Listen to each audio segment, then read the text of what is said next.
this is Russell, and today we're filming from Vancouver, British Columbia in Canada. And today I wanted to talk about Canadian English.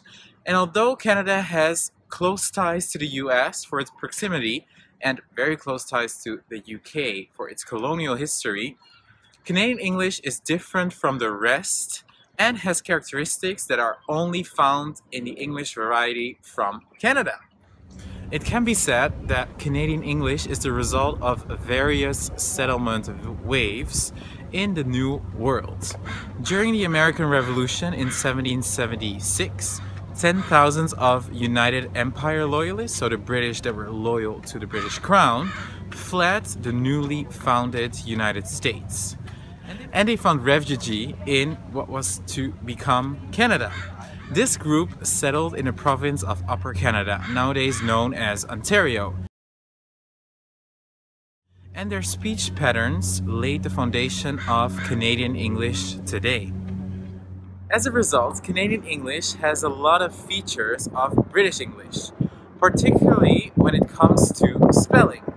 They spell center, realize, analyze, color the way the British do this. Also, some words were rather taken from Britain than the neighbors from the south. One of these is the tap instead of the faucet. So they call it here tap water, and in America it's more faucet, like the knob that turns on the water. And not only British plumbers came over, but their terms were imported as well. Another thing that Canadians say is the washroom. So I want to go to the washroom, which for Americans would be the restroom. Do you want to know more about Canadian English and how to write it correctly? Then check out the Oxford Canadian Dictionary of Current English. You will find a link below the video.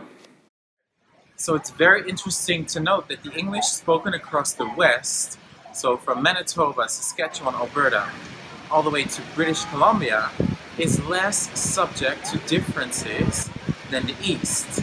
This is because the East, so we're talking about Nova Scotia, New Brunswick, and Newfoundland, these provinces have been settled for a century longer. And the island of Newfoundland joined Canada only in 1949, after hundreds of years as a separate British colony. And this is the reason why the accent in Newfoundland is different from standard Canadian English. It is very common that regions that have been colonized for short periods of time have a linguistic homogeneity, so their accents are more similar to the colonizers than regions that have been colonized for a very long time. And this explains why there is not a lot of difference between the varieties that are spoken in the West. And that's why the accent of Ontario resembles a lot like the Canadian English that is spoken here in British Columbia. After the War of 1812 between the United States and England and its northern colonies, immigration to Canada was encouraged. British school teachers came over and they left their marks on spelling and grammar. The accent in Canada did not become British, however. Do you want to dive deeper into Canada's past with the arrival of its Aboriginal peoples, the conquest by the Europeans, the American Revolutionary War, the industrialization, to its prosperous present? Then check out A Concise History of Canada by Margaret Conrad. You will find a link below the video.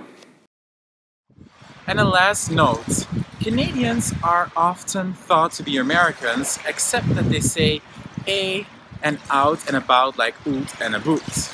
But Canadian English, however, is a mixture between British and American English. This feature is present across much, but not all, of Canada. And it may be influenced by Scottish English, because many Scots immigrated to Canada, which is responsible for the out raising, which makes the vowels sound more like oot to American ears. Thank you so much for watching. I hope this video was useful for you, and I hope you learned something about Canadian English.